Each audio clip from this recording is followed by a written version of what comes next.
یعنی قرآن مجید بہت کم زیر بحث آتا ہے قرآن کی ہسٹری میں سنی سورسز کے اندر. ایگزیکٹلی یہی معاملہ آپ کو شیعہ سورسز میں بھی نظر آئے گا. You will not find the Quran being discussed vis-a-vis its own history, just as has been the case with our Sunni sources. وہاں پہ بھی شیعہ سورسز میں بھی آپ یہی دیکھیں گے کہ جو کچھ قرآن کی ہسٹری بیان ہو رہی ہے اور زیادہ تر حضرت علی کے حوالے سے بیان ہو رہی ہوتی ہے، وہ ساری کی ساری تاریخ اور حدیث کی کتابوں میں بیان ہوتی ہے. اور تاریخ اور حدیث کی کتابوں میں بیان ہونے کے ناطے اس پہ بھی ظاہر ہے جرح و تنقید کا جو ہے وہ کام کیا جاتا رہا ہے. شیعہ حضرات بھی اس پہ کرتے رہے ہیں، اور ان کے جو اپنے جرح و تعدیل کے بعض تعدیل کے جو اصول ہیں ان کو وہ بروئے کار لاتے رہے ہیں. میرا اس وقت وہ موضوع نہیں ہے، کیونکہ وہ اصول جو ہیں ان کی جرح و تعدیل کے، وہ ان میں کچھ بیسک ڈفرینسز ہیں سنی اصول سے، کیونکہ ان کے ہاں ان کے جو ائمہ ہیں جن کو وہ ائمہ معصومین کہتے ہیں، جن کے بارے میں ان کی رائے یہ ہے کہ وہ معصوم الخطا ہیں، ان سے غلطی نہیں ہو سکتی، تو ان کے ہاں جو روایتیں ان کے ان اماموں سے ہیں وہ ایکسیپٹیبل قرار پاتی ہیں اور وہ حجت قرار پاتی ہیں. تو ظاہر ہے یہ ایک ایسا ڈپارچر ہے جس کو ایک ہم بنیاد بنا کے یہ دیکھ سکتے ہیں کہ یہاں اصل میں وہ جو اصول ہیں ان کی اپلیکیشن میں فرق آنا شروع ہو جاتا ہے. لیکن اس سے قطع نظر میں چاہتا ہوں کہ پہلے ہم یہ سمجھ لیں کہ سب سے پہلے جو چیز آپ اپنے ہاں نوٹ رکھیں اور اپنے آپ محفوظ رکھیں وہ یہ ہے کہ سنی سورسز کے پیرل، یعنی سنی سورسز کو سمجھنے کے لیے آپ کو یہ معلوم ہے کہ جو حدیث کی سورسز ہیں اس میں جو بنیادی کردار جن کتابوں نے ادا کیا ان کو ہم کہتے ہیں صحاح ستہ، the 6 canonical collections. اور یہ بہت ساری اور حدیث کی کلیکشنز میں ان کی ایک خاص حیثیت بن گئی. یعنی ہمیں یہ معلوم ہے اس حیثیت کے نتیجے میں یعنی بخاری، مسلم، ترمذی، ابو داؤد، ابن ماجہ، یہ جو ساری کی ساری ہیں کلیکشنز جو 6 ہیں، they have occupied a certain significance amongst amongst Sunni I would say followers or Sunni scholars of hadith as well. اس کے بالکل آپ کہیں پیرلل اگر آپ یہ جاننا چاہیں کہ شیعہ سورسز کیا ہیں تو میں آپ سے سامنے عرض کروں گا کہ جیسے 6 canonical sources ہے نا، ان کو آپ صحاح ستہ کہتے ہیں، اس کے بالکل پیرلل شیعہ حضرات کے اندر 4 حدیث کی سورسز ہیں، یعنی 4 حدیث کی کتابیں ہیں آپ یہ کہہ سکتے ہیں which form the basis of their repertoire vis-a-vis حدیث literature. اور اسی وجہ سے ان کو کتب الاربعہ بھی کہتے ہیں. اربعہ کا مطلب ہے 4، تو 4 کتابیں. تو وہ سب سے پہلی کتاب کون سی ہے؟ وہ سب سے پہلی جو کتاب ہے وہ ابو جعفر الکلینی کی کتاب ہے، اس کو ہم کہتے ہیں کتاب الکافی. اور یہ کافی اسی ورڈ سے نکلا ہے جس ورڈ سے ہم اردو میں استعمال کرتے ہیں نا کہ کافی ایک چیز ہے، سفیشینٹ ہے. تو ابو جعفر کلینی نے بھی یہی کہا تھا کہ میں ایسی کتاب لکھ رہا ہوں جو یکفی، جو کفایت کر جائے گی اور ہر چیز میں آپ کو تفصیل دے دے گی، and you will be not dependent on any other thing. تو کتاب الکافی ہے. اس کے اندر کہا جاتا ہے تقریباً 16,200 روایتیں ہیں. اس لحاظ سے ایک والیومنس کتاب ہے کہ آپ دیکھ سکتے ہیں کہ بخاری میں مثال کے طور پہ 6,500-7 ہزار ہیں. ہاں مسند احمد سے یہ چھوٹی کتاب ہے. مسند احمد اگرچہ صحاح ستہ میں نہیں ہے، صحاح ستہ سے باہر ہے، اس کو اگر آپ دیکھیں تو اس کے بارے میں کہا جاتا ہے کہ تقریباً 28,000 اور 30,000 کے درمیان کی تعداد ہے، ڈپینڈنگ اپون آپ ان کے جو بیٹے ہیں عبداللہ بن احمد بن حنبل کی جو روایتیں ہیں ان کو کیسے کاؤنٹ کریں، یا ان کی اپنی کلیکشن میں یا الگ سے.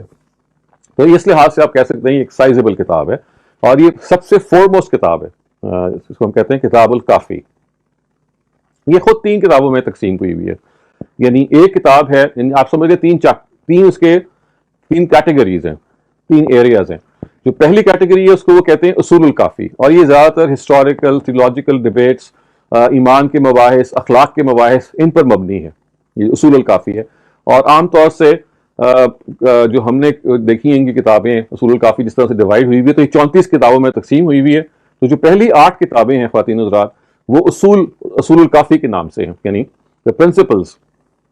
اس کے بعد from 8 to 34 ہمارے پاس فروع الکافی ہیں. تو فروع عام طور سے جو فن کی زبان میں کہا جاتا ہے اپلیکیشن آف شریعہ آپ کہہ سکتے ہیں. تو شریعت اور فقہ کے جو ڈائریکٹیوز ہیں وہ فروع میں پائے جاتے ہیں.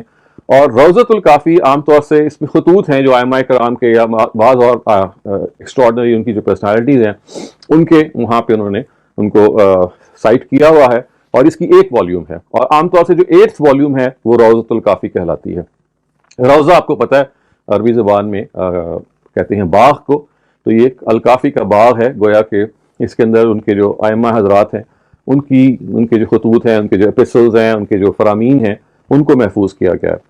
اس کے بعد جو دوسری اہم ترین کتاب ہے وہ من لا یحضرہ الفقیہ، یعنی اس کو آپ کہہ سکتے ہیں کہ the person who does not have a فقیہ present with him، یعنی اس کو ضرورت نہیں ہے اگر اس کو یہ کتاب مل جائے، یعنی یہ اس شخص کے لیے ہے جس کو ہم کہہ سکتے ہیں نا کہ every means primer of law, تو یہ اس نام کا یہ مطلب ہے۔ تو یہ شیخ صدوق کی ہے۔ شیخ صدوق جو ہیں یہ بھی ایک آؤٹ اسٹینڈنگ پرسنالٹی ہیں، اور میں بھی آپ کو ان کے بارے میں بھی تفصیل بتاتا ہوں، لیکن آپ یہ دیکھ سکتے ہیں کہ یہ ان کا جو زمانہ ہے وہ 306 ہجری سے لے کے 381 ہجری تک ہے، اور اس سے پہلے جو امام کلینی ہیں ان کی ڈیٹ آف برتھ ایگزیکٹلی متعین طور پہ معلوم نہیں ہے، 250 اور 60 کے درمیان کسی وقت وہ پیدا ہوئے، اور 329 ان کا انتقال ہوا۔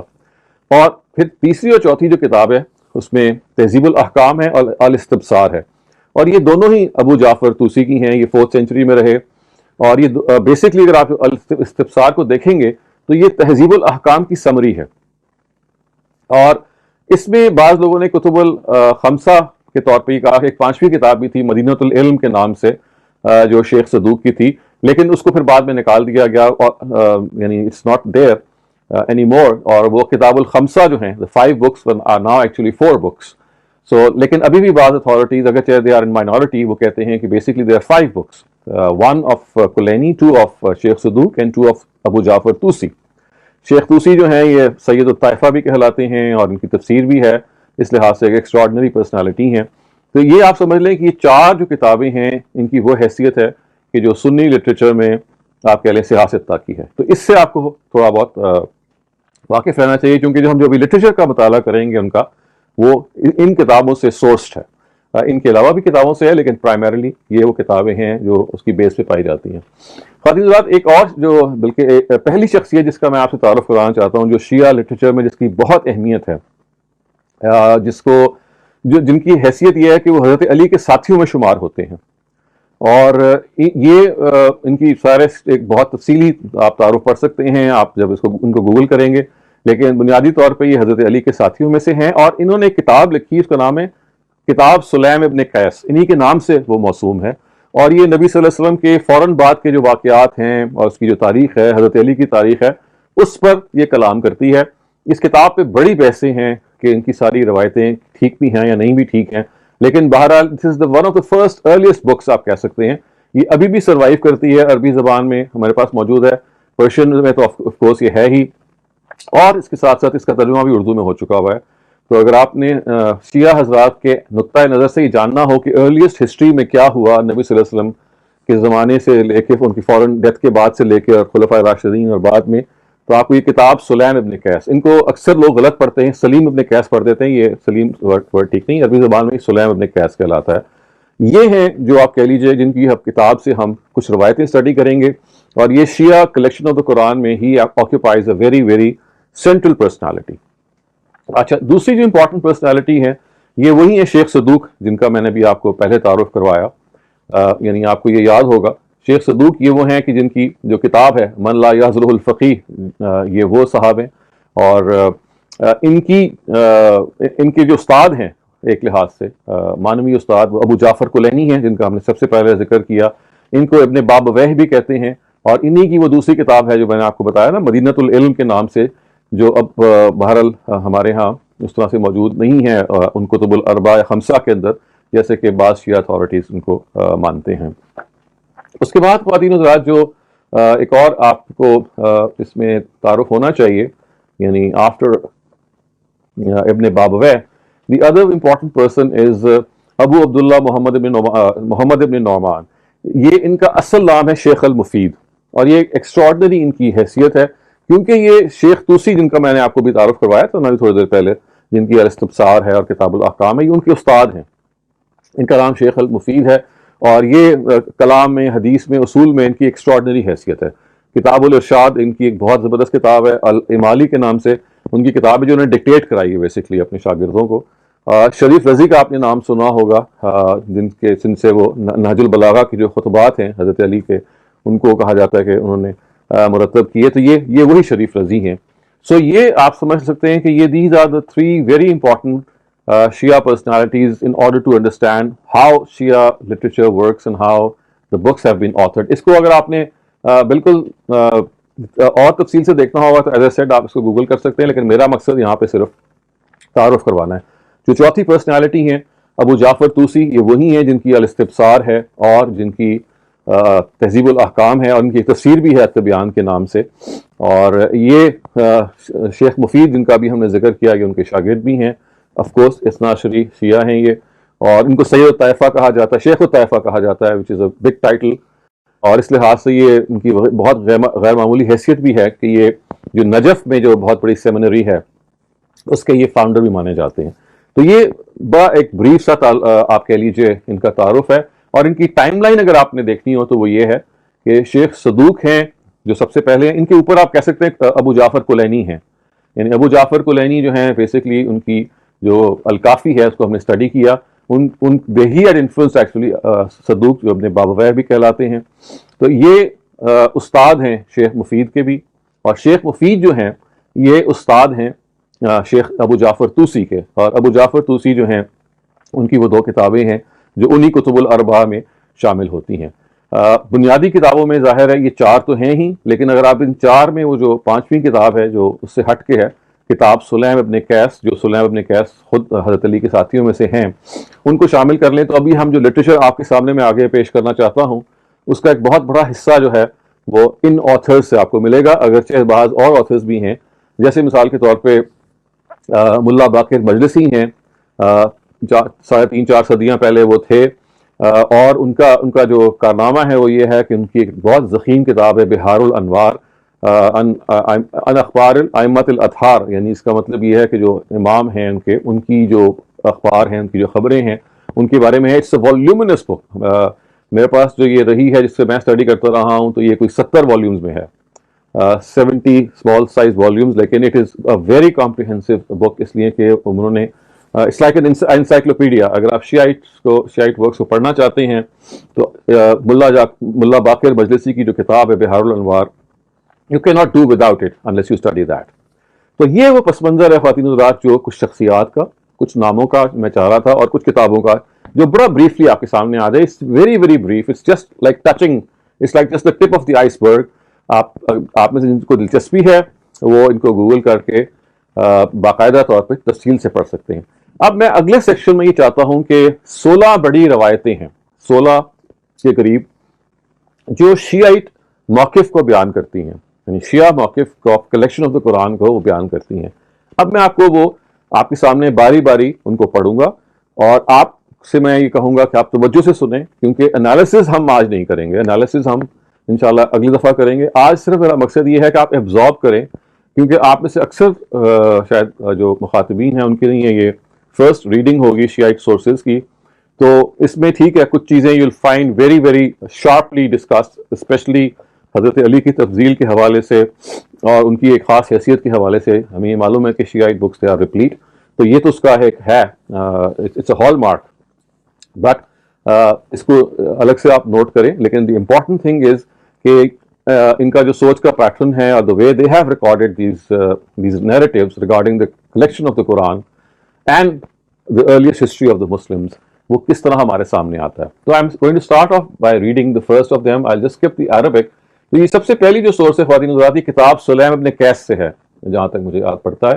اور یہ وہی سلیم ابن قیس ہیں جن کے بارے میں نے آپ کو ابھی تعارف کروایا کہ he is supposed to be a companion of حضرت علی.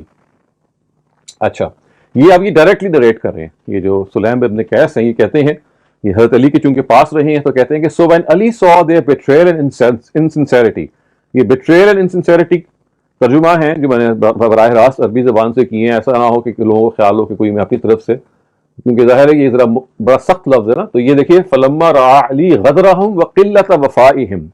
غدر وہی چیز ہے جس کو ہم دھوکہ کہتے ہیں، قلت وفائے کا مطلب وہی ہے وفا کی قلت. تو یہ صحابہ کرام کی طرف پوائنٹ آؤٹ کیا جا رہا ہے. یعنی سلیم ابن قیس یہ کہہ رہے ہیں کہ صحابہ کرام کی بددیانتی اور ان کی انسنسیریٹی کو اور ان کی بے وفائی کو جب دیکھا تو کیا کیا. اب یہ دیکھیے کہ علی، یعنی یہ ظاہر ہے یہ ان کے بارے میں بیان ہو رہا ہے نا کہ when Ali saw their betrayal and insincerity he confined himself to his house and set about to arrange and collect the Quran. Consequently, he did not leave his house until he had collected it, and it was scattered in sheets and wood pieces, having inclined edges and thin pieces of leather. یہ آپ کو معلوم ہی ہے, میں ایک دفعہ آپ کو تعارف بھی کروایا تھا, یہ جو اس زمانے میں مختلف پیسز چیزیں تھیں جس پہ سرفیسز پہ جس پہ قرآن لکھا جاتا تھا, یہ انہیں کی طرف حوالہ ہے. اور آپ نے دیکھا تھا جو جمیع ابی بکر کو ہم نے اسٹڈی کیا تھا, اس میں بھی یہ اقطاب کے الفاظ آتے ہیں, لخاف کے الفاظ آتے ہیں, تو یہ اسی قسم کی چیزیں ہیں. اب دیکھیے, then when he had collected all of it and written it down by his hand, the tanzeel and the ta'wil. تنزیل اور تعویل دو ورڈز ہیں. اس میں ایک کا مطلب یہ ہے کہ جو وہ احکام ہیں جو اس موقع کے ہیں, اور ایک کا مطلب یہ ہے کہ for all times to come ہے. یعنی ایک آیت کی ایک تنزیل ہوتی ہے اور ایک تعویل ہوتی ہے. ایک کا مطلب یہ ہے کہ اس کا مطلب for all times to come, اور دوسرے کا مطلب وہ اس وقت کا اسپیسیفک مطلب. تو یہ ہمارے شیعہ لٹریچر میں خاص اس کا تنزیل اور تعویل کو اس طرح سے کہا جاتا ہے. اور مزید کیا کیا, the abrogating and the abrogated verses. تو یہ جب کر لیا تو Abu Bakr sent for him to come and pledge allegiance to him. Thereupon Ali sent his response thus: I am busy and I have sworn an oath that I would not wear my cloak except for the prayer until I have arranged and collected the Quran. آپ کو یاد ہوگا اس طرح کی آپ کو ایک بڑی ریزمبلنس مل رہی ہے کہ سنی روایتوں میں بھی اسی سے ہے. اگرچہ وہاں یہ نہیں ہے کہ حضرت ابو بکر نے بھیجا تھا, وہاں تو یہ حضرت علی خود ان کے پاس آئے تھے اور ان کو بتایا تھا کہ دیر سے آنے کی وجہ یہ ہے. تو you can do a subtle comparison as well in your own minds, اگر آپ کو پچھلا تھوڑا سا ذہن میں ہو کہ جو ہم نے سنی ٹیکسٹ کو پڑھا تھا. اچھا, so they kept silent and left ہم الون فار سم ڈیز. یعنی یہاں انہوں نے معارضہ ہی نہیں کیا اور چھوڑ دیا. He then collected it in a single cloth. Single cloth کا یہ مطلب نہیں کہ اس پہ لکھ دیا, بلکہ کلاتھ کے اندر وہ جو پیسز تھے وہ سارے ایک لحاظ سے جمع کر دی. And sealed it and went to the people who were gathered around Abu Bakr in the Prophet's mosque. یہ مسجد نبوی کی بات ہو رہی ہے, وہاں خلفائے راشدین اور دوسرے کمپینینز بیٹھے ہوئے تھے. He then declared loudly to them, "O people, ever since the death of the Prophet, I have been busy in his ceremonial bath and then with the Quran until I have collected all of it in this single cloth. There is not a verse revealed which I have not collected, and there is not a verse which God's messenger has not recited to me and not taught me its explanation." Then Ali told them, "This is lest you might say in future, we were not aware of it. ان کننا من هذا غافلین." یہ وہی قرآن کی آیت ہے جس کی طرف اشارہ کر کے انہوں نے کہا کہ مت, یعنی یہ نہ ہو کہ آپ بعد میں کہیں کہ ہمیں اس کے بارے میں پتہ نہیں تھا.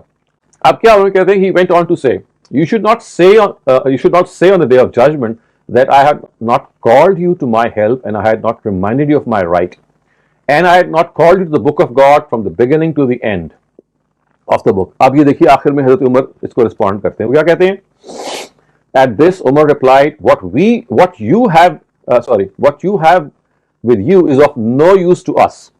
یعنی جو کچھ بھی آپ لے کے آئے ہیں یہ قرآن جمع کر کے, یہ ہمارے اس کا کوئی فائدہ نہیں ہے. Because what we have with us of the Quran, اس لیے کہ ہمارے پاس جو کچھ ہے یہ اس کے لیے کافی ہے.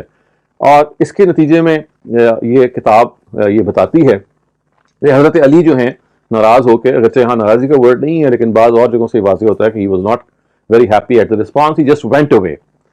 So اب یہ دیکھیں یہاں پہ سنی روایتوں کے مقابلے میں اگر آپ صرف کمپیئر کریں تو شیعہ روایتیں they present a complete picture. سنی روایتیں تو abruptly end ہو جاتی ہیں یہ کہہ کے کہ بھئی قرآن جمع کیا, نہ یہ بتاتی ہیں کہ جمع کر کے وہ لائے حضرت ابوبکر کے پاس, نہ یہ بتاتی ہیں اس کا کوئی رول رہا فیوچر میں, but they just become silent and therefore they are not very, I would say, جسے کہتے ہیں نا کہ comprehensible in this particular matter. لیکن شیعہ روایتیں یہ کہتی ہیں کہ حضرت علی نے یہ کام کیا, نہ صرف یہ کیا بلکہ اس کے بعد وہ خلفائے راشدین کے پاس آئے اور انہوں نے کہا تھا کہ میں نے جمع کیا ہے قرآن, اور پھر یہ اس میں ایک مزید انہوں نے اضافہ کیا کہ اللہ تعالیٰ کے پیغمبر نے ایسی کوئی آیت نہیں ہے کہ جو نازل ہوئی ہوئی ہو اور مجھے اس کے بارے میں بتایا نہ ہو, لہٰذا I have more comprehensive knowledge. لیکن حضرت عمر کا یہ جواب آخر میں ہے کہ جی ہمیں اس کی ضرورت نہیں ہے, آپ اس کو لے جائیے. یہ پہلی روایت تھی. خواتین حضرات, اب ہم یہ اس کی جو دوسری روایت پڑھ رہے ہیں, یہ بنیادی طور پہ اس کو آپ دیکھیں گے یہ بھی کتاب سلیم ابن قیس سے ہے, اور یہ طلحہ کہہ رہے ہیں ابو الحسن کو جو ان کا لقب ہے ظاہر ہے. تو یہ کہتے ہیں کہ او ابو الحسن, حضرت علی سے کہتے ہیں, there is something I want to ask you about. اب یہ حضرت علی سے پوچھ رہے ہیں. I saw you come out with a sealed cloth and say, "O people, I have remained busy with the ceremonial bath, enshrouding and burial of God's messenger, and I then And I then turned my attention to the book of God until I collected all of it, and not a letter was left out. So I have not seen that book which you wrote and compiled. And I saw Umar, when he became the caliph, ask you to send it over to him, but you refused.